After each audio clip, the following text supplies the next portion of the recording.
ধোঁৱাচাঙত পৰিণত পীযুষৰ শপত দেওশাল মন্দিৰৰ লগতে নিজ পুত্ৰৰ শপত খাই পীযুষ হাজৰিকাই কৈছিল জাগিৰোডত ছেটেলাইট টাউনশ্বিপ নহয় পিছে সেই শপত পৰিণত হ'ল ফুটুকাৰ ফেনত বিজেপিৰ ভুৱা প্ৰতিশ্ৰুতি আৰ্হিকেই আখৰে আখৰে পালন কৰিলে পীযুষ হাজৰিকাই স্যাৰ দেওখান বাবাৰ শপত খাইছো মা বৈষ্ণো দেৱীৰ শপত খাইছো কামাখ্যা মাৰ শপত খাইছো ল'ৰা ছোৱালীৰ শপত খাইছো স্যাৰ হেল্ল' তিৱা মানুহৰ লগত কাজিয়া কৰি তিৱা মানুহৰ বেয়া কৰি মই ৰাজনীতি নকৰো দেই গম পাইছো স্যাৰ আমাৰ ফালৰ পৰা এটা অনুৰোধ আছে গোটেই ৰাইজে লাউড স্পিকাৰ দি শুনি আছে স্যাৰ মানে আমাৰ ৰাইজে বিচাৰিছে স্যাৰ ডিসি বাইদেউৰ ফালৰ পৰা এখন ৰিটেন দি দিলে আমাৰ ডিসি লিখি দিব তাতে আমি কোনো ধৰণৰ এক্টিভিটি নকৰো হয় স্যাৰ আমি মানে অহা কালিলৈকে এই ৰিটেনটো পাম বুলিকে আশা কৰিছো স্যাৰ আজি দি দিম আজি স্যাৰ ঠিক আছে স্যাৰ হ'ব সি মানে সেই দেওশাল থানৰ শপত খাইছে মা বৈষ্ণৱৰ শপত খাইছে মানে আমি কৈছিলোঁ যোৱাকালি আপুনি আমাক দি দিব সি মানে কৈছে নাই মই দেওশাল বাবাৰ শপত খাইছোঁ মা বৈষ্ণৱীৰ শপত খাইছোঁ ল'ৰা ছোৱালীৰ শপত খাইছোঁ মই আজিয়ে দি দিম বুলি কৈছে সেই আজি দিয়া ৰিপৰ্ট আজি দিয়া যি লিখিত আকাৰে দিম বুলি কৈছিলে সেই আজিলৈকে তেওঁ আমাক দিয়া নাই তেওঁ মিছলীয়া তেওঁ আমাক ঠগি আছে আৰু আমি সেই দাবী আমি নামানো তেওঁৰ মিছলীয়া কথা আমি নুশুনো বিজেপিক ভোট দিলোঁ বুলিয়ে বিজেপিৰ গোলাম নহয় আমাৰ মাটি আমাক লাগিবই মৰি যাম তথাপিও আমি মাটি এৰি নিদিওঁ ভোট দিলোঁ বোলে আমি বিজেপি চৰকাৰৰ গোলাম নহয় আমি আমাক আমাৰ ভূমি আমাক লাগিবই বিজেপি চৰকাৰক আমি যেতিয়া আমি ভোট দিছিলোঁ আমি ভাল চৰকাৰ বুলি দিছিলোঁ এতিয়া কি কৰিলে এতিয়া আদানী আম্বানীৰ টকা লৈ আমাক অৰুণোদয় আঁচনি দি আমাৰ মাটিখিনি জৰীপ কৰিব গৈছে জৰীপ কৰি আমাৰ মাটিখিনি আমাক উঠাব বিচাৰিছে আমি পুনৰ পক্ষে আমি মাটি নিদিওঁ আমি মৰি যাম তথাপিও মাটি এৰি নিদিওঁৱে আমি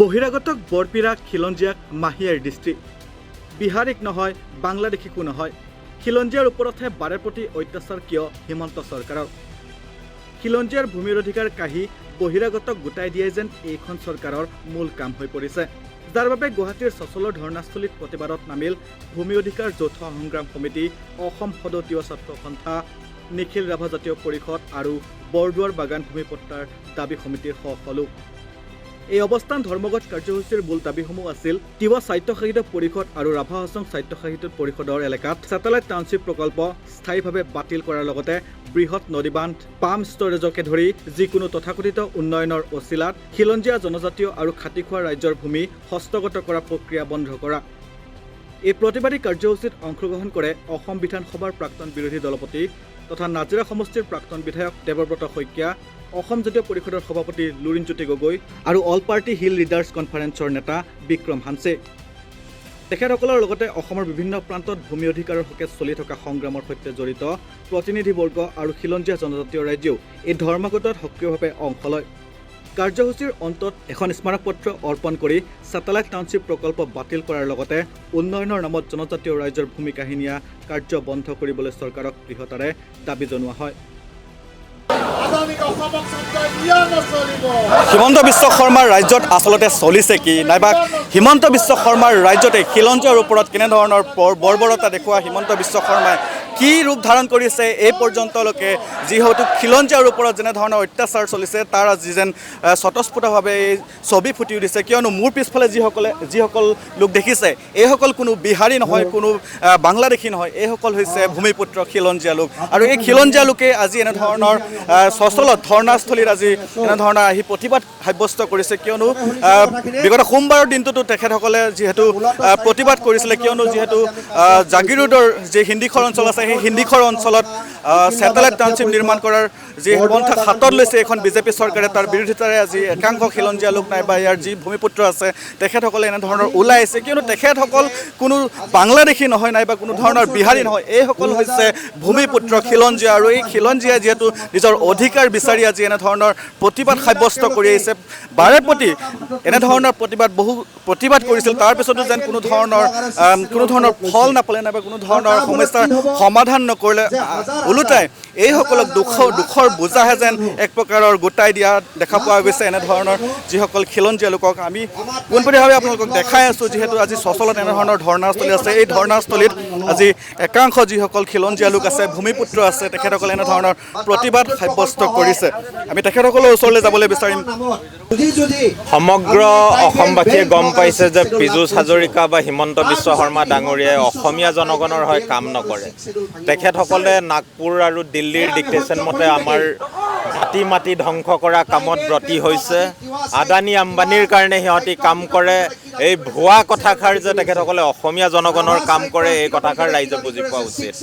আজি পীযুষ হাজৰিকাই যদি নিজে মা কামাখ্যাৰ নামত শপত খায়, নিজৰ সন্তানৰ নামত শপত খাব পৰা মানুহজন কেনেধৰণৰ মানুহ হ'ব লাগিব। তাৰ পাছত আজি তিৱা ৰাইজ কান্দি কাটি আজি ইয়াত আজি উপস্থিত হ'বলগীয়া হৈছে। আমি সেইকাৰণে কৈছোঁ যে অসমত tribal belt and block 6 schedule আৰু আমাৰ কাউন্সিলসমূহ ধ্বংস কৰাৰ যি প্ৰক্ৰিয়া তেখেতসকলে আৰম্ভ কৰিছে, তাক কোনো কাৰণতে আমি সফল হ'বলৈ নিদিওঁ। যি ইমান দিনে আমাৰ ধ্বংসলীলা আমাক তেখেতসকলে ঠগি অকৰা পায়, যিসমূহ আমাৰ মাটি ভেটি কাঢ়ি ল'লে, এই সকলোবোৰ ঘূৰাই ল'বৰ কাৰণে এতিয়া আমি জাগৃত হৈছোঁ, আমি আগবাঢ়িছোঁ। আমাৰ স্পষ্ট মত, কোনো কাৰণতে তিৱা দেশত টাউনশ্বিপ আমাক নালাগে। আমাক এইকাৰণেই নালাগে কিয়নো সেয়া আমাৰ মাটি হয়। তাত টাউনশ্বিপত আমি গৈ আনৰ তলত আনৰ ঘৰ বাৰী চফা কৰা মানুহ হ'ব আমি নিবিচাৰোঁ। আনৰ কাঁহী বাতি আমি ধুব নিবিচাৰোঁ। আনৰ ঘৰত বন কৰা মানুহ হিচাপে আমি থাকিব নিবিচাৰোঁ। আমাৰ নিজৰ মাটি আছে, আমি তাত ৰজাৰ দৰে আছোঁ। আমি জনগণ হয়, আমাৰ নিজৰ অধিকাৰ থকা, আমাক সেইখিনি লাগিব। ইয়াৰ পাছত অকল তিৱা অঞ্চলতে নহয়, আপোনালোকে জানে বৰদোৱাৰ ৰাভা হাছং অঞ্চলত তাতো এখন টাউনশ্বিপ লাগে। কাৰ কাৰণে এইবোৰ টাউনশ্বিপ লাগে? কোন থাকিব এইবোৰ টাউনশ্বিপত? ক'ৰ মানুহ আহি থাকিব? আমাৰ মানুহৰ উন্নয়নৰ কথাৰতো প্লেনিং পৰিকল্পনা একো নাই। ট্ৰাইবেল বেল্ট এণ্ড ব্লক সংৰক্ষণৰ সুৰক্ষাৰ কথা আজি পৰ্যন্ত তেখেতসকলে ক'ব পৰা নাই। সেইকাৰণে একেষাৰে আমি সকলোৱে মিলিত হৈ কৈছোঁ যে কোনো কাৰণতে জাগিৰোডত, হিন্দীখোৰা অঞ্চলত টাউনশ্বিপ গঢ়িবলৈ দিয়া নহ'ব। আপোনালোকৰ যথেষ্ট মাটি আছে, তাত গঢ়ি লওক, আমাৰ ক'বলৈ নাই। কিন্তু আমাৰ ট্ৰাইবেল বেল্ট এণ্ড ব্লক ফৰেষ্টৰ মাটি তাত আপোনালোকে ধ্বংস কৰি টাউনশ্বিপ গঢ়িবলৈ দিয়া নহ'ব। বৰদোৱাৰ অঞ্চলত দিয়া নহ'ব। বিভিন্ন অঞ্চলত 6 শেডিউল অঞ্চলৰ ধ্বংসৰ যি যজ্ঞ আপোনালোকে পাতিছে, এই সকলো কৰিবলৈ দিয়া নহ'ব। আজি অসমতে অসমীয়াৰ অস্তিত্ব নাইকিয়া হৈছে। আজি আমি দেখা পাইছোঁ যে অসমীয়া মানুহৰ ওপৰত বৰ্বৰ অত্যাচাৰ, ৰাজনৈতিকভাৱে অত্যাচাৰ কৰা হৈছে। ৰাজনৈতিক অধিকাৰসমূহ ধ্বংস কৰি নিয়া হৈছে আৰু বিভিন্ন মানুহক প্ৰশ্ৰয় দিয়া হৈছে। ইয়াৰ বিৰুদ্ধে আমি থিয় হৈছোঁ আৰু এই আন্দোলন অব্যাহত থাকিব যি পৰ্যন্ত লিখিত ৰূপত তেখেতসকলে আমাক নজনায় যে হয় এই টাউনশ্বিপ ইয়াৰ পৰা বাতিল কৰা হৈছে। বৰদোৱাৰ টাউনশ্বিপ আৰু হিন্দীখোৰৰ যি জাগিৰোডৰ টাউনশ্বিপ, এই দুইখনে বাতিল কৰিব লাগিব। আপোনালোকে দেখিছে দুদিনৰ আগত জাগিৰোডত এটা বৃহৎ সমাদল কৰি আমি দেখুৱাই দিছোঁ যে এই অসমীয়া জনগণে, জনজাতীয় ৰাইজে কি কৰিব পাৰে। আমাক আৰু আপোনালোকে জোকাই নল'ব। যিমান আপোনালোকৰ পুলিচ মিলিটাৰী বাহিনী আছে সাজু কৰি থওক। আমিও সাজু হৈ আছোঁ। অসমৰ লাখ লাখ জনগণ আমি জেল যাবলৈ সাজু হৈছোঁ। এবাৰ আপোনালোকৰ কিমান পুলিচ মিলিটাৰী আছে মোতায়ন কৰক। আমি যিকোনো পৰ্যায়লৈ যাম। আমাক ইয়াত টাউনশ্বিপ আমি ৰখামেই। ইয়াত হিমন্ত বিশ্ব শৰ্মা চৰকাৰে ঠকি মকি আমাৰ পৰা ভোটখিনি ল'লে আৰু কেৱল ধন টকা পইচাৰ এই ৰাজনীতিৰ যি খেলা তেখেতসকলে কৰিছে, বিভিন্ন প্ৰতিশ্ৰুতি দিছিল বোলে মিচিংসকলক বোলে আপোনালোকৰ 6 শেডিউল আহি দুৱাৰ দলিত ৰখি আছে, ৰাভাসকলক বোলে কয় আপোনালোকৰ 6 শেডিউল আহি আমাৰ এছেম্বলিত ৰখি আছে, আমাৰ তিৱাসকলক এই একেষাৰ কথা, এই ভুল প্ৰবঞ্চনাৰে, ঠগ প্ৰবঞ্চনাৰে আপোনালোকে যি আমাৰ জনগণক ঠগিছে। ইতিমধ্যে আপোনালোকৰ মুখা খোল খাইছে। যি ধৰণে আপোনালোকে থকা ট্ৰাইবেল বেল্ট ব্লকসমূহ আজি ধৰক আমাৰ মাৰ্ঘেৰিটা, আমাৰ সেইফালে উজনি অসমৰ তিৰাপ অঞ্চলৰ পৰা ধৰি আমাৰ ৰাভা অঞ্চলৰ সকলো অঞ্চলত, আমাৰ জোনাই অঞ্চলৰ সকলো ট্ৰাইবেল বেল্ট এণ্ড ব্লক ধ্বংস কৰি যি নমুনা আপোনালোকে তৈয়াৰী কৰিছে, সেয়া আমি দেখি পাইছোঁ আৰু ইয়াৰ বিৰুদ্ধে আমি সৰব হৈ এইবাৰ ৰাজপথলৈ ওলাই আহিছোঁ। বিজেপি গভমেণ্টটোৰ শ্লোগান কি আছিলে? জাতি মাটি ভেটি ৰখাৰ শ্লোগানে তেওঁলোকে গভমেণ্ট ফৰ্ম কৰিছে। আৰু আমাৰ মানুহে তিৱা, কাৰ্বি, বড়ো, এই খিলঞ্জীয়া জনগোষ্ঠীসকলে বিজেপিক এটা কাৰণতে তেওঁলোকে ভোট দিছিলে যে তেওঁলোকে আমাৰ ভূমি সুৰক্ষা কৰিব নেকি, এই আশাতে তেওঁলোকক ভোট দিছিলে। অসমত সৰ্বমুঠ 48টা ট্ৰাইবেল বেল এণ্ড ব্লক আছে, 17টা বেল্ট আৰু 31টা হৈছে ব্লক। এই বেল ব্লকক বসবাস কৰা অনা খিলঞ্জীয়া লোকসকলক উচ্ছেদ কৰি আমাক যি নেকি ট্ৰাইবেল বেল এণ্ড ব্লকৰ যি ভূমিৰ মূল গৰাকী তেওঁলোকক গোটাই দিব লাগিছিল সেই ভূমিখিনি, কিন্তু তেওঁলোকে সেইটোকে নকৰি এতিয়া ওলোটাই তেওঁলোকে জাতি মাটি ভেটি ৰখাৰ শ্লোগানেৰে চৰকাৰ গঠন কৰাৰ পিছত আজি খিলঞ্জীয়া গাঁৱত ভূমিপুত্ৰৰ গাঁৱত তেওঁলোকে ছেটেলাইট টাউনশ্বিপ তেওঁলোকে নিৰ্মাণ কৰিব ওলাইছে। আমাৰ মানুহক উচ্ছেদ কৰি বহিৰাগত বণিক গোষ্ঠীক তেওঁলোকে দলিচা পাৰি দিব ভূমি, আমি কোনো কাৰণতে এইটো একচেপ্ট নকৰিম। প্ৰয়োজনত আমি আজি চচলত আমি প্ৰথমটো কাৰ্যসূচী লৈছোঁ, ইয়াৰ পিছতো যদি তেওঁলোকে আমাৰ এই দাবীসমূহ যদি তেওঁলোকে মানি নলয় তেনেহ'লে অনাগত দিনত আমি মধ্য অসম অনিৰ্দিষ্টকাললৈকে আমি বন্ধ দিবলৈ আমি বাধ্য। আমাৰ দাবীটো হৈছে তেওঁলোকৰ কমিটমেণ্ট কি আছিলে যে তিৱা ৰাভা মিচিং এই জনগোষ্ঠীসমূহক তেওঁলোকে ষষ্ঠ অনুসূচীভুক্ত স্বায়ত্ব শাসন প্ৰদান কৰা তেওঁলোকে প্ৰতিশ্ৰুতি কৰিছিলে, সেই প্ৰতিশ্ৰুতিৰ মতে তেওঁলোকে কাম কৰা আমি নেদেখিলোঁ। গতিকে তেওঁলোকে যিটো প্ৰতিশ্ৰুতি দিছিলে এই প্ৰতিশ্ৰুতিৰ মতে তেওঁলোকে কাম কৰক, অন্যথা অসম অশান্ত হ'ব, আমি অসমত অনিৰ্দিষ্টকাললৈকে আমি সংগ্ৰাম কৰিবলৈ আমি বাধ্য। মাটি হেৰুৱাই নিঃস্ব হোৱা জাতিয়ে কেতিয়াও নিজৰ ভৱিষ্যত সুৰক্ষিত কৰিব নোৱাৰে। ৰাজনৈতিক ভৱিষ্যত, সামাজিক সাংস্কৃতিক ভৱিষ্যত সুৰক্ষিত কৰিবলৈ হ'লে প্ৰথম আৰু প্ৰাথমিক যিটো দায়িত্ব সেই দায়িত্বটো হ'ল নিজৰ ভূমিৰ অধিকাৰ সুৰক্ষিত হ'ব লাগিব। বৰদুৱাৰত এখন ছেটেলাইট টাউনশ্বিপৰ কথা ইতিমধ্যে ঘোষণা হৈছে।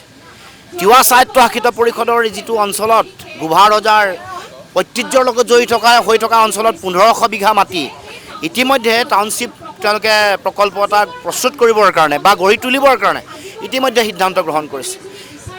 প্ৰতিবাদ হোৱাৰ পাছত দেখা গ'ল যে এগৰাকী মন্ত্ৰী বিজুচ হাজৰিকা ডাঙৰীয়াই ক'লে যে তেওঁলোকে কোনো কাৰণতে নকৰে, টাউনশ্বিপ নকৰে, কিন্তু এতিয়া প্ৰকল্প স্থগিত কৰাৰ যেহে তেওঁলোকে প্ৰতিশ্ৰুতি দিছে, বাতিল কৰাৰ কোনো ধৰণৰ সিদ্ধান্তৰ কথা সংগ্ৰামী জনগণক এতিয়ালৈকে জনোৱা হোৱা নাই।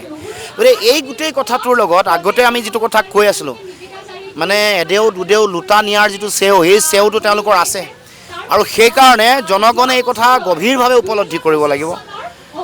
পৰ্বতজোৰা বিটিয়াৰ 6ষ্ঠ অনুসূচীৰ অন্তৰ্গত অঞ্চল, কাৰ্বি আংলং ডিমা হাছাও 6ষ্ঠ অনুসূচীৰ অন্তৰ্গত অঞ্চল, য'ত আটাইতকৈ বেছি জনজাতীয় মানুহৰ অধিকাৰ সুৰক্ষিত হয় বুলি কোৱা হৈছে, সেই অঞ্চলসমূহতে যেতিয়া মাটি ভেটি তেনেকৈ কাঢ়ি ল'ব বিচৰা হৈছে বিভিন্ন প্ৰকল্পৰ নামত, কেৱল মাত্ৰ মাটিয়েই তেওঁলোকৰ লক্ষ্য নহয়, মাটিৰ তলত থকা সম্পদো তেওঁলোকৰ লক্ষ্য। বিভিন্ন অঞ্চলত আমি দেখি পাইছোঁ যে পৰ্বতজোৰা কওক বা ধুবুৰী কওক, তাত যদি আদানীৰ আম্বানীৰ তেওঁলোকৰ প্ৰকল্প বহিছে, তাৰ তলত যদি ক'ৰবাত আইৰণৰ আকৰ আছে, নতুবা ক'ৰবাত মেংগানিজৰ তেওঁলোকৰ আকৰ আছে, ক'ৰবাত কয়লা আছে, তাৰমানে লক্ষ্যটো এই বনিয়া গোষ্ঠীৰ হাতত যে অৰ্পণ কৰিব খুজিছে মাটি, অকল মাটিয়েই নহয়, মাটিৰ তলত থকা সম্পদক কেনেকৈ লুণ্ঠন কৰিব পাৰে, এই লুণ্ঠনৰ দায়িত্ব তেওঁলোকৰ হাতত অৰ্পণ কৰি তেওঁলোকৰ পৰা টকা পইচা লৈ কেনেকৈ ৰাজনৈতিক ভৱিষ্যত সুৰক্ষিত কৰিব পাৰে, সেই লক্ষ্যৰ উদ্দেশ্য লৈয়ে বিজেপি চৰকাৰে কাম কাজ কৰি থকা আমি দেখিবলৈ পাইছোঁ। বৃহৎ নদী বান্ধৰ বিৰোধিতা কৰা হৈছিল, এতিয়া ক্ষুদ্ৰ নদী বান্ধৰ কথা কৈছে। নদী বান্ধবোৰ খওঁতে ৰাইজৰ শুনানিত বিভিন্ন কথা স্পষ্টকৈ উল্লেখ কৰিছে। বিভিন্ন ধৰণৰ প্ৰাকৃতিক যিবোৰ পৰিঘটনা, জৈৱ বৈচিত্ৰতা ধ্বংসৰ চিন্তা, মাটি, নামনি অঞ্চলত বসবাস কৰা মানুহৰ জীৱন আৰু সম্পত্তিৰ নিৰাপত্তা, এই গোটেই কথা বতৰাবোৰক আওকাণ কৰি তেওঁলোকে সিদ্ধান্ত গ্ৰহণ কৰিবলৈ উঠি পৰি লাগিছে। যোৱা 2টা দিনৰ আগত মই শুনিছোঁ যে তুলিৰাম ৰংহাঙৰ কাৰ্বি আংলঙতো নতুন প্ৰকল্পৰ এনেকুৱা ধৰণৰ নদীবান্ধ প্ৰকল্পৰ চিন্তা চৰ্চা কৰা হৈছে। তাত ৰান অফ দ্য ৰিভাৰ নহয়, ৰিজাৰ্ভাৰ বনাই তাত নদীবান্ধ প্ৰকল্প কৰিবৰ কাৰণেও বহু শ বিঘা, হাজাৰ বিঘা মাটি তেওঁলোকে ল'বৰ কাৰণে চিন্তা চৰ্চা। তাৰমানে এতিয়া আন খিলঞ্জীয়া মানুহৰ মাটি এতিয়া নাই, কাৰণ ৰাষ্ট্ৰীয় ঘাইপথৰ দুয়োপাৰে যিবোৰ কৃষিভূমি আছিলে, সেইবোৰ কৃষিভূমিৰ ইয়াৰ যিটো ক্লাছ, ইয়াৰ শ্ৰেণী পৰিৱৰ্তন কৰিব নোৱাৰাৰ আইন আছিল। হিমন্ত বিশ্ব শৰ্মাই নিজৰ স্বাৰ্থৰ কাৰণে শ্ৰেণী পৰিৱৰ্তন কৰাৰ এখন আইন আনিলে। অনাৰ পাছত এতিয়া সেইটো সুযোগ হৈ গ'ল, য'ত আন খিলঞ্জীয়া মানুহ আছে তাৰ মাটি ইতিমধ্যে কুক্ষিগত কৰিলে বনিয়া গোষ্ঠীয়ে। বাকী ৰৈছিলে কেৱল মাত্ৰ জনজাতীয় আৱেষ্টনী, বাকী ৰৈছিলে কেৱল মাত্ৰ 6ষ্ঠ অনুসূচীৰ অঞ্চলসমূহ, সেইসমূহতো এতিয়া হেং চকু দি তেওঁলোকে জনজাতীয় মানুহসকলৰ তেওঁলোকৰ পৈতৃক সম্পত্তি, অসমৰ ভূমিপুত্ৰ আদিম যিসকল বাসিন্দা আছে, আমাৰ ইয়াৰ যিসকল কাৰ্বি, ইয়াৰ কলম্বাছ বুলি কোৱা হয়, তেওঁলোকৰ সেই অঞ্চলতো হাজাৰ 20-30 হাজাৰ বিঘা মাটি আম্বানী, আদানী, গডৰেজ, এজুৱেৰ যিটো তেওঁলোকে পাৱাৰ প্ৰজেক্ট তাত কৰিছে তাতো তেওঁলোকে মাটি দিবলৈ উঠি পৰি লাগিছে। গতিকে আমাৰ মাটি আমাৰ অধিকাৰ, খিলঞ্জীয়া মানুহৰ জনজাতীয় মানুহৰ অধিকাৰ, ভূমিপুত্ৰ থলগিৰিৰ অধিকাৰ, সেই অধিকাৰ সুৰক্ষিত হ'বই লাগিব। সেইকাৰণে দুয়োখন টাউনশ্বিপ বন্ধ কৰিবৰ কাৰণে সেই অঞ্চলৰ বাসিন্দা জনজাতীয় ৰাইজে দাবী উত্থাপন কৰিছে। নদীবান্ধ উকিয়ামৰ নদীবান্ধ বন্ধ কৰিবৰ কাৰণে ৰাইজে দাবী উত্থাপন কৰিছে। সেই কথা নুশুনাকৈ ৰাইজৰ লগত কোনো ধৰণৰ আলোচনা নকৰাকৈ বলপূৰ্বকভাৱে টাউনশ্বিপ জাপি দিব, বলপূৰ্বকভাৱে নদীবান্ধ জাপি দিব, এইটো গ্ৰহণীয় নহয়। উন্নয়নৰ বিৰোধী জনজাতীয় ৰাইজো নহয়, লুৰিণজ্যোতি গগৈও নহয়, দেৱব্ৰত শইকীয়াও নহয়, প্ৰণৱ দলেও নহয়, আমি কোনো উন্নয়নৰ বিৰোধী নহয়। কিন্তু উন্নয়ন আমাৰ খিলঞ্জীয়া জনজাতীয় ৰাইজৰ তেওঁলোকৰ ভৱিষ্যত, তেওঁলোকৰ মাটি ভেটি ৰক্ষাৰ স্বাৰ্থত, তেওঁলোকৰ স্বাৰ্থ সুৰক্ষিত কৰিহে কৰিব লাগিব। তেওঁলোকৰ জীৱন জীৱিকা ধ্বংসৰ মুখলৈ, ভৱিষ্যতৰ সংকটৰ মুখলৈ ঠেলি দি তেওঁলোকে উন্নয়ন কৰিব, সেই উন্নয়ন কোনো কাৰণে গ্ৰহণীয় নহয়। 1970 চনত জাগিৰোডৰ কাগজ কল স্থাপনৰ সময়ত সেই অঞ্চলৰ জনজাতীয় তিৱা আৰু কাৰ্বি লোকসকলে বৃহত্তৰ স্বাৰ্থত নিজৰ পৈতৃক ভূমি কাগজ কল নিৰ্মাণৰ বাবে এৰি দিছিল। বৰ্তমান পুনৰ সেই অঞ্চলতে তিৱা সাহিত্য শাসিত পৰিষদৰ অন্তৰ্গত সিন্দিখৰ, নলধৰা, ৰৌমাৰী, পলাশবাৰী আৰু বিহিতা গাঁৱত ছেটেলাইট টাউনশ্বিপ স্থাপনৰ চৰকাৰী যোজা চলোৱা হৈছে। উল্লেখ কৰা অনুসৰি ইয়াৰ ফলত প্ৰায় 1500 কৃষক আৰু শ্ৰমজীৱী পৰিয়াল উচ্ছেদ হোৱাৰ আশংকাত ভুগিছে। এই গাঁওসমূহ ইতিমধ্যে ফৰেষ্ট ভিলেজ হিচাপে স্বীকৃত আৰু ভাৰতীয় সংবিধান তথা ফৰেষ্ট ৰাইটছ এক্ট 2026 অনুসৰি বনাঞ্চলৰ মাটিত জনজাতীয় লোকৰ অধিকাৰ সুনিশ্চিত কৰা হৈছে। এনে পৰিপ্ৰেক্ষিতত অতীজৰে পৰা বসবাস কৰি অহা ভূমিপুত্ৰসকলৰ মাটিৰ আজি শ্ৰেণী পৰিৱৰ্তন কৰি ব্যক্তিগত কৰ্পৰেট গোষ্ঠীক গতাই দিয়াৰ প্ৰচেষ্টা কোনো কাৰণতেই মানি ল'ব নোৱাৰি বুলি মন্তব্য কৰে একাংশ খিলঞ্জীয়া ভূমিপুত্ৰই। পীযুষ হাজৰিকাই আমাক বহুত ঠগবাজি কৰা নিচিনা কৰিলে। আমি মুঠতে ভূমিৰ কাৰণে আমাৰ যি গোভা ৰজাই যি যুগে যুগে মানে মাটি মানে অধিকাৰ কৰিছিলে, আমাৰ যি জংঘল অৰণ্য জংঘল চাফা কৰি আমাৰ এতিয়া আমি গোভা ৰজাৰ ল'ৰা ছোৱালী নহয়, নাতিৰো পু নাতিহে আমি যুগ যুগ ধৰি সেই ভূমিত আমি বসবাস কৰি অহা। তাৰ বিনিময়ত আমি আজি ৰাস্তাত ওলাই আহিছোঁ। কি কাৰণ আমাৰ মাটি তেওঁ আমাক মানে ছেটেলাইট যিটো স্থাপন কৰিম বুলি কৈছে, তেওঁ মানে সেইকাৰণে আমি সকলো ৰাইজে মানে ওলাই আহিছোঁ।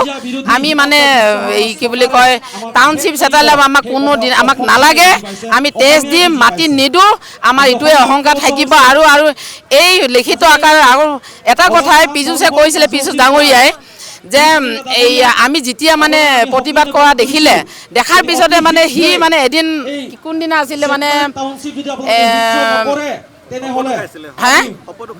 শপত খাইছিলে মা বৈষ্ণৱী, কামাখ্যা আৰু দেওশাল বাবা আৰু তেওঁ ল'ৰা ছোৱালী ধৰি শপত খাইছিলে। আমি এটাই অনুৰোধ কৰিছোঁ, কাৰণ ল'ৰা ছোৱালী আমি মাতৃ হয়, আমি ল'ৰা ছোৱালীৰ কথাটো আমি বুজি পাওঁ। 9 মাহ 9 দিন গৰ্ভত লৈ পেলাই আমি ল'ৰা ছোৱালী জন্ম দিছোঁ, হয়নে? আমি শপত খাবৰ কাৰণে জন্ম দিয়া নাই। যদি সি ইমান সত্যবাণীয়ে হয়, সি সঁচাটো সঁচা বুলি কওক, শপত খাবৰ কোনো দৰকাৰ নাই। আৰু দেওশাল মন্দিৰটো শপত খাবৰ কাৰণে সেই ৰাইজে তাক সেই মন্দিৰটো পাতি থৈ দিয়া নাছিল না। তাত কিমান মানুহে, কিমান জনসংখ্যা আমাৰ জনতাই তাতে আশীৰ্বাদ লয়, হয়নে নহয়? সি মানে সেই দেওশাল থানৰ শপত খাইছে, মা বৈষ্ণৱৰ শপত খাইছে। মানে আমি কৈছিলোঁ যোৱাকালি আপুনি আমাক দি দিব, সি মানে কৈছে নাই মই দেওশাল বাবাৰ শপত খাইছোঁ, মা বৈষ্ণৱীৰ শপত খাইছোঁ, ল'ৰা ছোৱালীৰ শপত খাইছোঁ, মই আজিয়ে দি দিম বুলি কৈছে। সেই আজি দিয়া ৰিপৰ্ট, আজি দিয়া যি লিখিত আকাৰে দিম বুলি কৈছিলে, সেই আজিলৈকে তেওঁ আমাক দিয়া নাই। তেওঁ মিছলীয়া, তেওঁ আমাক ঠগি আছে আৰু আমি সেই দাবী আমি নামানো। তেওঁৰ মিছলীয়া কথা আমি নুশুনো। আমি যিটো আমি লিখিত আকাৰেৰে নোপোৱালৈকে আমি এই প্ৰতিবাদ কৰিম আৰু আগন্তুক দিনলৈকে আমি কৰি থাকিম। আমি যেতিয়ালৈকে তেওঁবিলাকে লিখিত আকাৰেৰে নিদিয়ে, অসম চৰকাৰে এই মাটি আমাৰ ভূমি আমি যুঁজিয়ে থাকিম। আমি কোনো দিনেই মানে আমি প্ৰতিবাদ বন্ধ নকৰোঁ। ভোট দিলোঁ বোলে আমি বিজেপি চৰকাৰৰ গোলাম নহয়। আমাৰ ভূমি আমাক লাগিবই। বিজেপি চৰকাৰক আমি যেতিয়া আমি ভোট দিছিলোঁ, আমি ভাল চৰকাৰ বুলি দিছিলোঁ। এতিয়া কি কৰিলে, এতিয়া আদানী আম্বানীৰ টকা লৈ আমাক অৰুণোদয় আঁচনি দি আমাৰ মাটিখিনি জৰীপ কৰিব গৈছে। জৰীপ কৰি মাটিখিনি আমাক উঠাব বিচাৰিছে। আমি কোনো পক্ষে আমি মাটি নিদিওঁ, আমি মৰি যাম, তথাপিও মাটি এৰি নিদিওঁৱে। আমি পীযুষ হাজৰিকা আমাৰ জাগিৰোড সমষ্টিৰ মন্ত্ৰী আছিলে। সি এই আজি জাগিৰোড সমষ্টিৰ মানুহৰ কি দিলে, সি আমি বিজু হাজৰিকা জাগৃত সমষ্টিৰ মানুহ বুলি আমি তাক মন্ত্ৰী বুলি আমি গণ্য কৰিছিলোঁ, তাক সন্মান কৰিছিলোঁ। আমাকে কি কৰিলে আজি আমাৰ সন্মান সি বুজি নাপালে। আমি জাগৃত সমষ্টিৰ মানুহ, জাগৃত সমষ্টিৰ মানুহক আজি কি কৰিলে সি? আজি আমাক পেটত লাত মাৰিলে সি। আজি আমি জাগৃত সমষ্টিৰ মন্ত্ৰী পীযুষক আমি মন্ত্ৰী বুলি কোনো পধ্যে নামানো। আমাৰ লিখিত মতে দিয়ক, আমাৰ এনেকুৱা মিছলীয়া মন্ত্ৰী আমাক নালাগে। আমাক লিখিতভাৱে দিয়ক, আমাৰ ভূমিটো নলওঁ বুলি লিখি দিয়ক। আমাৰ সেইটোৱে কথা। আমাৰ বৰদুৱাৰ অঞ্চলৰ বা যিটো জাগিৰত ৰাইজ অঞ্চলৰ পৰা আমি কোনোপধ্যে মাটি এৰি নিদিওঁ, তেজ দিম, মাটি এৰি নিদিওঁ। গতিকে আমাৰ ভূমি আমাৰ অধিকাৰ, আমি নিজে ৰাখিবই লাগিব মাটি। যুঁজ দি হ'লেও আমি মাটি ৰক্ষা কৰিম। আৰু এই বিজেপি চৰকাৰখন প্ৰতাৰণা কৰি অহা চৰকাৰখন বছৰ বছৰ ধৰি ৰাইজক যিখিনি কৰি আহিছে, গতিকে এই তৃতীয়বাৰো আৰু তেওঁলোকে চৰকাৰ কৰিলে মিছা কথা কৈ ৰাইজক। গতিকে তৃতীয় আমি পাহৰি মন হেৰাই নাযাওঁ বা মন ভাঙি নাযাওঁ। আমি যুঁজ দি যাম আৰু মাটি কোনোপধ্যে এৰি নিদিওঁ। আমি যুঁজিয়ে যাম, তেজ দিম, ভৰি তলৰ মাটি কেতিয়াও এৰি নিদিওঁ। আৰু বিজেপি চৰকাৰক ধিক্কাৰ দিছোঁ, গৰিহণা দিছোঁ। প্ৰতাৰণা কৰা চৰকাৰ নালাগে, ৰাইজক বিকি খোৱা চৰকাৰ নালাগে, ৰাইজক ঠগি খোৱা চৰকাৰ নালাগে। আজি এটা ক'ব মিছা কথা, কালি এটা ক'ব। আজি ভোটৰ আগমুহূৰ্তত কি কথা কৈছিল তেওঁলোকে? কৈ ৰাইজক ভোট লৈছিল, টকা পইচা দি মানুহৰ ভোট কাঢ়ি লৈছে। জাতি মাটি কাঢ়ি লৈ পেলাই আমাক সুদাই কি কৰিলে? আমাক আজি জাতি মাটি কাঢ়ি ল'ব খুজিছে এই চৰকাৰে। বাৰে বাৰে গাড়ীত বহে তেওঁলোকে, কিবা এটা নিশ্চয় তেওঁলোকৰ আছে। আজি ৰাইজক কিয় প্ৰতাৰণা কৰি আছে? আজি বাৰে বাৰে কয় 1 নম্বৰ কৰা, 2 নম্বৰ কৰা, বসুন্ধৰা আঁচনি 3বাৰ কৰি মাটিৰ পৰিমাণ তেওঁলোকে আনিল, SDC ধুৰেদি ওলাই আনি লাষ্টত আমাক কি ফল দিলে? মাটিৰ পট্টা নাইকিয়া কৰিলে। লাষ্টত সিহঁতে পুঁজিপতি আদানী আম্বানীক মাটি গতাই দিলে। গতিকে আমি অসমীয়া খিলঞ্জীয়া ভূমিপুত্ৰই একো পোৱা নাই। গতিকে যিকোনো উপায়ে আমি মাটি কেতিয়াও এৰি নিদিওঁ। লাগিলে আমি তেজ দিম, মাটি এৰি নিদিওঁ। আৰু ভৰি তলৰ মাটি গুচি যাবলৈ নিদিওঁ। দৰকাৰ হ'লে সংগ্ৰাম কৰি আমি দেহ ত্যাগ কৰিম। এনেকুৱা এটা পৰিস্থিতি আমি সন্মুখীন হৈছোঁ, কিন্তু এনেকুৱা আৰু নচলিব। প্ৰথমে বৰদুৱাৰ, তাৰপিছত আকৌ এতিয়া জাগিৰোডত একেই ছেটেলাইট টাউনশ্বিপ নিৰ্মাণৰ নামত এতিয়া বিজেপি চৰকাৰখন উঠি পৰি লাগিছে। তেনে ক্ষেত্ৰত আপোনালোকৰ যিখিনি সমস্যা পূৰ্বেও কৈছিল, কিন্তু আজি আকৌ প্ৰতিবাদ সাব্যস্ত কৰিব লগা হৈছে এই চৰকাৰখনৰ বিৰুদ্ধে, কি ক'ব? মই এটাই ক'ব খোজোঁ, আমি আমাৰ বৰদুৱাৰ অঞ্চলৰ বা যিটো জাগিৰত ৰাইজ অঞ্চলৰ পৰা আমি কোনোপধ্যে মাটি এৰি নিদিওঁ, তেজ দিম, মাটি এৰি নিদিওঁ। গতিকে আমাৰ ভূমি আমাৰ অধিকাৰ, আমি নিজে ৰাখিবই লাগিব মাটি। যুঁজ দি হ'লেও আমি মাটি ৰক্ষা কৰিম। আৰু এই বিজেপি চৰকাৰখন প্ৰতাৰণা কৰি অহা চৰকাৰখন বছৰ বছৰ ধৰি ৰাইজক যিখিনি কৰি আহিছে, গতিকে এই তৃতীয়বাৰো আৰু তেওঁলোকে চৰকাৰ কৰিলে মিছা কথা কৈ ৰাইজক। গতিকে তৃতীয় আমি পাহৰি মন হেৰাই নাযাওঁ বা মন ভাঙি নাযাওঁ। আমি যুঁজ দি যাম আৰু মাটি কোনোপধ্যে এৰি নিদিওঁ। আমি যুঁজিয়ে যাম, তেজ দিম, ভৰি তলৰ মাটি কেতিয়াও এৰি নিদিওঁ। আৰু বিজেপি চৰকাৰক ধিক্কাৰ দিছোঁ, গৰিহণা দিছোঁ। প্ৰতাৰণা কৰা চৰকাৰ নালাগে, ৰাইজক বিকি খোৱা চৰকাৰ নালাগে, ৰাইজক ঠগি খোৱা চৰকাৰ নালাগে। আজি এটা ক'ব মিছা কথা, কালি এটা ক'ব। আজি ভোটৰ আগমুহূৰ্তত কি কথা কৈছিল তেওঁলোকে? কৈ ৰাইজক ভোট লৈছিল, টকা পইচা দি মানুহৰ ভোট কাঢ়ি লৈছে। জাতি মাটি কাঢ়ি লৈ পেলাই আমাক সুদাই কি কৰিলে? আমাক আজি জাতি মাটি কাঢ়ি ল'ব খুজিছে এই চৰকাৰে। বাৰে বাৰে গাড়ীত বহে তেওঁলোকে, কিবা এটা নিশ্চয় তেওঁলোকৰ আছে। আজি ৰাইজক কিয় প্ৰতাৰণা কৰি আছে? আজি বাৰে বাৰে কয় 1 নম্বৰ কৰা, 2 নম্বৰ কৰা, বসুন্ধৰা আঁচনি 3বাৰ কৰি মাটিৰ পৰিমাণ তেওঁলোকে আনিল, SDC ধুৰেদি ওলাই আনি লাষ্টত আমাক কি ফল দিলে? মাটিৰ পট্টা নাইকিয়া কৰিলে। লাষ্টত সিহঁতে পুঁজিপতি আদানী আম্বানীক মাটি গতাই দিলে। গতিকে আমি অসমীয়া খিলঞ্জীয়া ভূমিপুত্ৰই একো পোৱা নাই। গতিকে যিকোনো উপায়ে আমি মাটি কেতিয়াও এৰি নিদিওঁ। লাগিলে আমি তেজ দিম, মাটি এৰি নিদিওঁ। আৰু ভৰি তলৰ মাটি গুচি যাবলৈ নিদিওঁ। দৰকাৰ হ'লে সংগ্ৰাম কৰি আমি দেহ ত্যাগ কৰিম। পীযুষ হাজৰিকা ডাঙৰীয়াই ইতিমধ্যে শপত উঠাইছিল যে খিলঞ্জীয়াৰ ভূমি গোটাই দিয়া নহ'ব, নাইবা খিলঞ্জীয়াৰ যিখিনি নাইবা ছেটেলাইট টাউনশ্বিপৰ নামত যিখিনি তিৱালোকৰ ভূমি আছিলে সেইখিনি লোৱা নহ'ব, নাইবা আকৌ উভতাই দিয়া হ'ব, এনেধৰণৰ প্ৰতিশ্ৰুতি দিছিল, শপত খাইছিল। পুত্ৰৰ নাইবা ভৈনীক শপত খাইছিল। তেনে ক্ষেত্ৰত আকৌ যে এনেধৰণৰ প্ৰতাৰণা কৰিছে আপোনালোকৰ, কি ক'ব? এই সিহঁতে ৰাইজক ঠগি পেলাই আমি শাসনত বহিব লাগে, সেইবোৰ মিছা প্ৰতাৰণা। তাতৰ মিছা ক'ব লাগে, ভোটটো কাঢ়ি ল'ব লাগে ৰাইজৰ পৰা। সিহঁতে ৰাইজৰ কাম নকৰে। বিজেপি চৰকাৰ সদায় ৰাইজক ঠগি খোৱা চৰকাৰ। সেইকাৰণে বিজেপি চৰকাৰক গো বেগ দিছোঁ। মই বাৰে বাৰে কৈছোঁ, বিজেপি চৰকাৰ গো বেগ। আৰু খিলঞ্জীয়াৰ ভূমি কাঢ়ি লোৱা তেওঁলোকৰ নচলিব, আমি সহ্য নকৰোঁ। আমি ৰাভাসকলে সহ্য নকৰোঁ। বৰদুৱাৰ অঞ্চলত কোনো পধ্যে আমি মাটি এৰি নেদোঁ, এটা কথা খাটাং। ভৰিৰ তলৰ মাটি কেতিয়াও গুচি যাবলৈ নিদিওঁ আমি। জাতি মাটি কাঢ়ি লোৱা চৰকাৰ আমি কোনো পধ্যে একচেপ্ট নকৰোঁ। জাতি মাটি কাঢ়ি লোৱা চৰকাৰ আমাৰ। জাতি নাথাকিলে মাটি কেনেকৈ থাকিব? মাটি নাথাকিলে জাতি থাকিব নেকি? নাথাকে। গতিকে পিছু হাজৰিকাই কোনোমতে ৰণকৌশল কৰি সেইখিনি কথা কৈ গাড়ীত বহিব চাইছে ৰাইজক ঠগি মেলি, বেলেগ একো নাই। এতিয়া ৰাতি মিছা কথা আৰম্ভ কৰিব আৰু ভাগে ভাগে মন্ত্ৰী পদগিলা লৈ কেনেকৈ ৰাইজক ঠগি খায়। গতিকে আমি ৰাইজ সজাগ হ'ব লাগিব। ৰাইজ মানে সংগ্ৰাম কৰিয়ে থাকিব লাগিব। আমি ৰাইজ একেলগে আমি যুঁজ দি থাকিবই লাগিব। ৰাভাৰ উন্নয়ন কৰিছোঁ বা জনজাতি মানুহৰ উন্নয়ন কৰিছোঁ বুলি কয়, কিন্তু কথা হ'ল কি জনজাতীয় মানুহৰ বা বেল ব্লকৰ মাটিসমূহ তেওঁলোকে অধিগ্ৰহণ কৰিব কিয় লৈছে?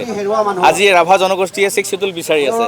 তো তেনে ক্ষেত্ৰত যদি বেল ব্লকসমূহ ভাঙে বা সেই তাত GMDৰ আণ্ডাৰত যদি সেই জেগাবিলাকত যদি ছেটেলাইট টাউনশ্বিপ হয় বা অন্য ধৰণৰ নদী বান্ধ বা অন্য যিকোনো মাটি অধিগ্ৰহণ হয়, তেনে ক্ষেত্ৰত 6 শিডিউল পোৱাৰ কাৰণে আমি ভৱিষ্যতে নিশ্চয় অসুবিধা হ'ব বা আমাৰ ডেমোগ্ৰাফি চেঞ্জ হ'ব। অন্য জনগোষ্ঠীয় মানুহৰ লগতে বা আমাৰ বিভিন্ন খিলঞ্জীয়া বা বহিৰাগত মানুহ যেতিয়া আদান প্ৰদান হ'ব, তেতিয়া আমি 6 শিডিউলৰ কাৰণে অসুবিধা হ'ব নিশ্চয়। আমি ডিমাণ্ডটো দিব নোৱাৰিম। তাৰপিছত আমাৰ যিসমূহ মাটি আছে সেই মাটিসমূহ আমাৰ পাত্তা নাই, সকলোৱে জানে। এতিয়া জনজাতিসকলে আচলতে জংঘল বা যিখিনি আমাৰ সম্পদ, প্ৰাকৃতিক সম্পদৰ পৰা আদি কৰি বা ভূমিসমূহ বেছিভাগ দখল কৰি আছে। আৰু বিজেপি চৰকাৰে জানে বা হিমন্ত বিশ্ব চৰকাৰে জানে কি যে আমাৰ জনজাতিসকলৰ মাটি নাই বা বনত বাস কৰে। ঠিক তেনেদৰে আমাৰ মানে কি যি বনস্বত্ব অধিকাৰ FRR সেই কামসমূহ সেই স্বত্বসমূহ বা সেই অধিকাৰসমূহ সঠিকভাৱে দিব বিচৰা নাই। ৰাজপথত যি লিখা আছে, যি পৰিমাণে মাটি দিব লাগে সেই মাটিটো দিয়া নাই ভালকৈ। বৰঞ্চ এতিয়া আমাৰ বেল ব্লকসমূহ ভাঙিব ধৰিছে, মাইক্ৰ' বেললৈ পৰিৱৰ্তন কৰিব বিচাৰিছে ষড়যন্ত্ৰমূলকভাৱে, যাতে মাটিসমূহ তেওঁলোকে দখল কৰিব পাৰে, আদানী আম্বানীক দিব পাৰে। তেনে ক্ষেত্ৰত আমাৰ জনজাতিসকল এতিয়া বাৰে বাৰে আৰু ইমান ভুল নাযায়, ললিপপ খাই ইমান ভুল নাযায়। দুই এজন থাকিব পাৰে কি যে আমাৰ কিছুমান চেলা চামোচা মন্ত্ৰী MLA পিছি বেছি ঘূৰি ফুৰা বা তথাকথিত জাতীয় নেতা বহুত আছে, সকলো জনগোষ্ঠীতে আছে। তেওঁলোকৰ কাৰণে আচলতে আমাৰ জনজাতীয় ভূমিসমূহ আজি আদানী আম্বানী বা উন্নত যি আমাৰ বৰ্ণবাদী মানুহৰ হাতত গুচি যাব ধৰিছে বা বহিৰাগতৰ হাতত গুচি যাব ধৰিছে। তেনে ক্ষেত্ৰত আমি এতিয়া জনজাতিসমূহ একলগ হৈছোঁ বা জনজাতি ৰাইজে একলগ হৈছে। আমি আমাৰ মাটিসমূহ আমি ধৰি ৰাখিব লাগিব। আমাৰ বেল ব্লক সাংবিধানিক যিখিনি ৰক্ষা কৱচ আছে সেইসমূহ ধৰি ৰাখিব লাগিব। যিহেতু চৰকাৰে সেইসমূহ ৰক্ষাৰ কোনো ব্যৱস্থাই নকৰে, বেল ব্লকসমূহ সুৰক্ষিত কৰাৰ কোনো ব্যৱস্থা নকৰে, বৰঞ্চ বেল ব্লকসমূহ ভাঙাৰ পৰিকল্পনা কৰিছে, বনভূমিসমূহ উচ্ছেদ কৰাৰ। আমাক জনজাতিসকল আমি ভূমিপুত্ৰ, আমাক তেওঁলোকে কয়, হিমন্ত বিশ্ব শৰ্মাই কয় কি যে জনজাতিসমূহক কোনোদিনে উচ্ছেদ নকৰে। আমাৰ জনজাতীয় নেতাসকলেও কয় কি যে জনজাতিসকল উচ্ছেদ নহয়, কিন্তু আজি জাগিৰোডত কিয় উচ্ছেদ কৰিব ওলাইছে, জুৰিত চলাব কিয় ওলাইছে, ছেটেলাইট টাউনশ্বিপ কিয় বনাব ওলাইছে? সেইদিনাখন পীযুষ হাজৰিকাই বৰদুৱাৰ বাগানত গৈ কৈছিল যে জনজাতীয় মানুহৰ মাটি কেতিয়াও উচ্ছেদ নহয়, জনজাতীয় লোক কেতিয়াও উচ্ছেদ নহয়। তাৰ পিছতে ইলেকশ্যনৰ পিছত 12 তাৰিখৰ পিছত জাগিৰোডত কিয় উচ্ছেদ কৰিব ওলাইছে বা জুৰিত কৰিব কিয় ওলাইছে? তাৰ পিছত কৈছে কি যে মাটি পট্টা দিবলৈহে জুৰিত কৰিছে। তেতিয়াহ'লে আগতে তেওঁলোকে মাটি পট্টা দিবলৈ কি কৰি আছিল? কাৰণ তেওঁলোকেতো মানে কি ভেটি মাটি বচাবৰ কাৰণে ইলেকশ্যনত আহিছিল, তাৰ কাৰণে মানুহে আনকি জনজাতীয় মানুহে ভোট দিছিল। তাৰ পিছত তেওঁ শপত খাই কৈছে কি যে ল'ৰা ছোৱালীৰ শপত খাই কৈছে ইয়াত কোনোদিন ছেটেলাইট টাউনশ্বিপ নহয়। তেতিয়া তেওঁলোকে লিখি দিয়ক। ইমান মানুহৰ বা ৰাইজৰ কুটু কথা বা গালি গলাজ খাই থাকিব কি দৰকাৰ আছে? কাৰণ তেওঁলোকে এখন নটিফিকেশ্যন ওলাব লাগে আৰু অফিচিয়েল নটিফিকেশ্যন দিব লাগে যে তাত জাগিৰোডৰ কাউন্সিল এৰিয়াতে বা 17টা বেল ব্লকত কোনো কাৰণতে ছেটেলাইট টাউনশ্বিপ নহয়, তেওঁলোকে লিখিত আকাৰে দিয়ক। যদিও ৰাজ্যৰ প্ৰবল প্ৰতিবাদৰ ফলত বৰ্তমানে আমলিঘাট হিন্দীশৰ অঞ্চলত জৰীপ কাৰ্য বন্ধ কৰা হৈছে, তথাপিও প্ৰকল্প বাতিলৰ কোনো আনুষ্ঠানিক বা লিখিত আশ্বাস চৰকাৰে আজিলৈকে প্ৰদান কৰা নাই। যাৰ বাবে এতিয়া প্ৰশ্ন উত্থাপন হৈছে যে ধোঁৱাচাঙত পৰিণত নেকি পীযুষৰ শপত? বিজেপিৰ ভুৱা প্ৰতিশ্ৰুতি আৰ্হিকেই আখৰে আখৰে পালন কৰিলে নেকি পীযুষ হাজৰিকাই? খিলঞ্জীয়াৰ ভূমিৰ অধিকাৰ কাঢ়ি বহিৰাগতক গোটাই দিয়াই এইখন চৰকাৰৰ মূল লক্ষ্য নেকি? ভিডিঅ' জাৰ্নেলিষ্ট ৰিচাৰ্ড বৰ্মনৰ সহযোগত মৃন্ময় বড়োৰ প্ৰতিবেদন, নৰ্থ ইষ্ট নাও।